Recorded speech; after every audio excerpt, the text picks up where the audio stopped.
grab the wrist, shelf, start to roll.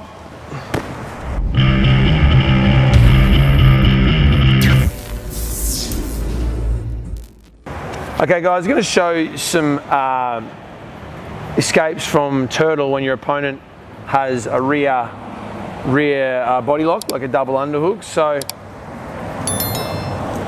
each position, depending on what his hands are doing, is going to dictate like a whole different set of escapes.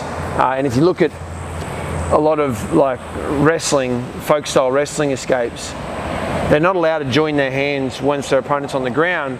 So their escapes absolutely work for things like MMA and Jiu-Jitsu, but you need to unlock the hands first. So with what I'm going to show you, it's more of a way of threatening a reversal to make, jump on Maxi, to make my opponent either get turtle's here.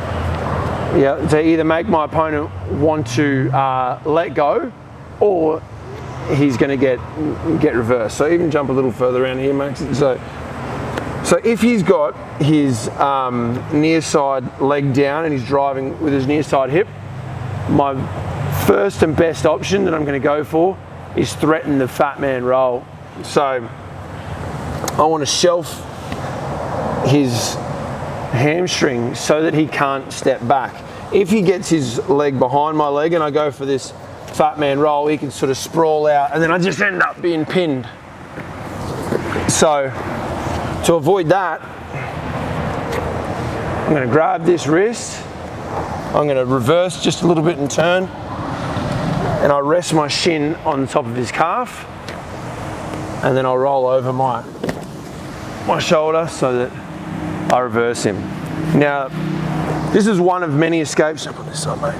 This is one of many escapes you can use, but the important thing that I do is I try not to step right over and hook, only for the reason that when I roll him, he can figure four his legs, and it just makes it a little bit harder. It's not the end of the world. Like, there's still things I can do, but it just slows it down, and I want to immediately try and get to a more advantageous position. So he's in here, posting that leg out. Yep, you post that leg out, ride me with your hip a little bit more. There we go. So the action of him leaning into me actually helps me get the reversal. If he's sagging and dropping that knee over there, I'm going to go for a different reversal. Jump on this side, mate. But for the fat man roll, this works, especially if he's really driving this hip in, using that leg to post. I just turn, shin on top of his calf, don't fully hook it, turn sideways a little bit. So I don't want to wrap that leg. I want to be shin on top of his calf, so that as I roll, I immediately start to scoop my hips back, belly down, scoop my hips back, and then I can look to even pass over into a mount position. So that ending piece, jump on again, Maxi. So ending piece, grab the wrist, shelf, start to roll, scoot, scoot, turn his knees towards me so they're together. I bring that leg over, and see how I bring my heel in just above there, and that allows me to come over. Now I want to get him back in front of my chest, so I have to pass back over. Then I can start looking to isolate an arm and go for that head and arm choke, that katagatame.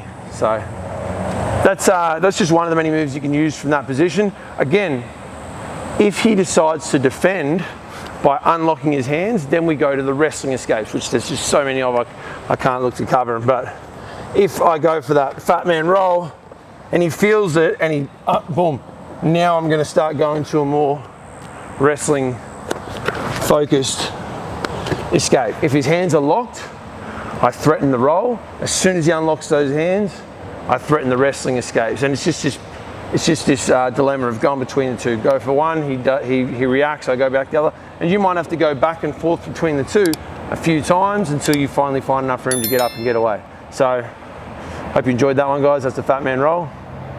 Peace.